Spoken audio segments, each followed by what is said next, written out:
Okay, and now we're actually going to look at the hierarchies themselves. So the first one we're going to go through is the dog to human bite hierarchy. My hierarchy has 8 different levels. It goes from level 0 to level 7, okay? And what we're going to do is go through each of them in detail, and then we're going to go through some photos that actually give you some illustrations of what they would look like. Now, I don't have photos for every one because obviously a level 0 bite, which is an air snap, there's nothing to take a picture of. And I don't have pictures of the higher bites because when we get in the air, you're looking at medical issues, and you'll know when you're up in that level. So really what we're going to look at are the ones that are a little harder to decipher, which are the levels, pretty much level 1 through 4 are kind of harder to decipher. When you get up to 5, 6, and 7, you'll know you're up there. So let's start with the hierarchies. The first level in the dog to human bite hierarchy is level 0.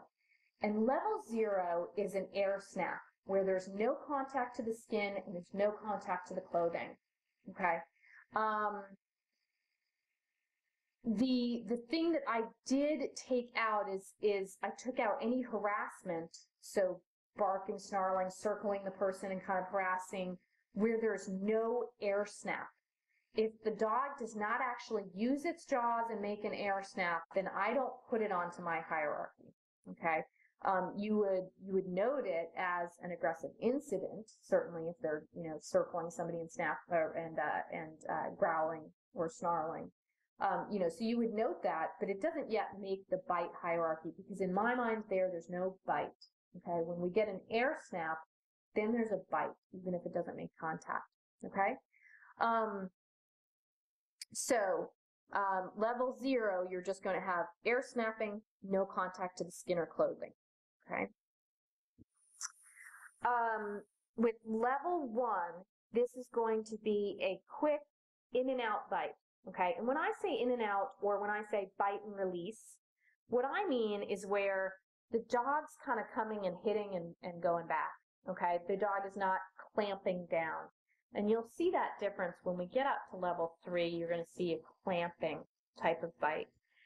On levels 1 and 2, with these in and out or bite and release bites, what you often will see is that some of the damage is happening when the dog comes and either scrapes the teeth forward or tears the teeth back. And so they're a little bit different type of bite and a little bit different type of injury. So on level 1, what we're talking about is either a quick in and out bite or resting of the teeth on the arm or leg, but not actually applying any pressure, just kind of resting the teeth in a threatening manner. So here there's going to be contact with the skin, there's going to be contact with the clothing, there may be tearing of clothing or slight breaking of skin. And the way we define what falls in this category is the minimum definition of this category is contact. There was contact with the skin or the clothing, okay? The maximum end of this category is that the dog's teeth may have entered the body more up to 15% of the length of the canine tooth. And the reason we're using percentages of the canine tooth is that we wanted to make this proportionate to the size of the dog. Because if you're analyzing a bite from a Yorkie and a bite from a Mastiff, you may have very different looking bites for the same amount of pressure. So we want to kind of make everything in this as proportionate to the size of the dog as possible so that we can get a true analysis of what's going on. So here you may see scratches, there may be light punctures or nicks, anywhere where the dog's canine tooth entered anywhere from 1% or 0% even up to 15%. Okay, so the maximum is 15. The minimum is just contact with skin or clothing. So any breaks in the skin are going to be superficial. There is going to be some bruising most likely, but bruising will be light gray, maybe up to medium gray, depending on the person. So light to medium gray. Okay.